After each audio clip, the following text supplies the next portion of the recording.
Hello, I'm Antonio Mora. This is the News and News.com Day in Brief on April 22nd at about 7:30 p.m.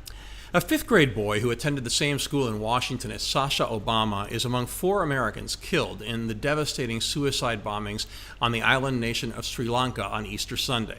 At least 290 people were massacred and nearly 500 wounded as bombs exploded in churches and hotels in 3 cities.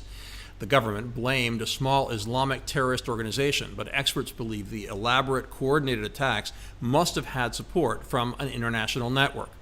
U.S. officials have said the attacks were likely inspired by ISIS. Sri Lanka's president has given the military sweeping powers to detain and arrest suspects, as officials revealed that intelligence agencies had very specific information for weeks that this terror group was planning to attack churches. Political infighting may have led to a spectacular security blunder that allowed one of the worst terrorist attacks in history. The fact that police quickly arrested 24 suspects seems to indicate Sri Lankan authorities were plenty aware of the group's activities. Today, a van full of explosives parked near one of the attacked churches blew up while authorities tried to defuse the bombs. Nobody was injured.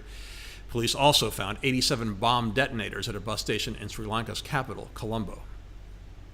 The House Democratic Caucus talked impeachment in a late afternoon conference call today as Capitol Hill Democrats face increased pressure from progressives who are clamoring for impeachment proceedings against President Trump. That has forced top leaders to do some serious tap dancing. Speaker Pelosi escalated her rhetoric today, accusing Trump of unethical and unscrupulous behavior, even though she still opposes impeachment, insisting Trump can be held accountable outside of impeachment hearings. D.C.'s delegate to the House, Eleanor Holmes Norton, no fan of Trump's, called impeachment a road to nowhere. But other leaders who initially opposed impeachment have backtracked. The extreme wings of both parties are causing unmeasurable harm and contributing to the divisions in this country. The Mueller report provided ammunition for supporters of impeachment, but what would be the point? The obstruction case against Trump is not a slam dunk.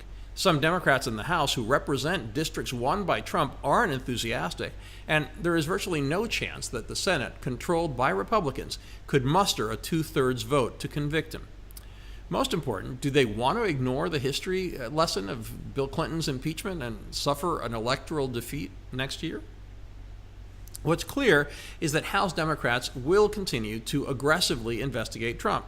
The House Judiciary Committee issued a subpoena for former White House counsel Don McGahn. He is a central figure to the discussion of obstruction of justice in the Mueller report, having testified that he ignored a Trump order to fire Mueller. Trump has filed a lawsuit against House Oversight Committee Chairman Elijah Cummings to block a subpoena seeking information about Trump's finances from the president's accounting firm. The lawsuit claims Democrats have declared all-out political war against him and that they are fishing for a political tool against the president now and in the 2020 election. Massachusetts Congressman Seth Moulton has joined the race for the Democratic nomination. Even though he has only been in Congress for 5 years, he's an Iraq War veteran who grabbed headlines by opposing Pelosi for Speaker. He hopes to distinguish himself from a very crowded field by being more centrist, emphasizing national security, opposing Medicare for all, and firmly denying he's a socialist. Why, you wonder, are so many more people running for president than in the past, many with minimal political experience?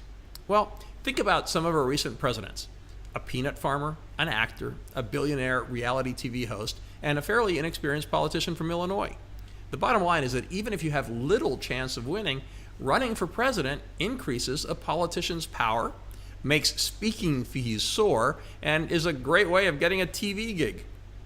A personal anecdote: Barack Obama and I used to go to the same gym. One day, very soon after he became a U.S. Senator, standing next to a treadmill, I joked with him about running for president. He said, "No way." A year later, I interviewed him and Michelle together. When I asked her about him running, she laughed and said he wasn't ready. The rest, of course, is history. Can anybody be president? No. Few have the gifts of a Barack Obama, Ronald Reagan, or even a Donald Trump. But we will continue to see more run who have a shot. No matter how distant, they will take it.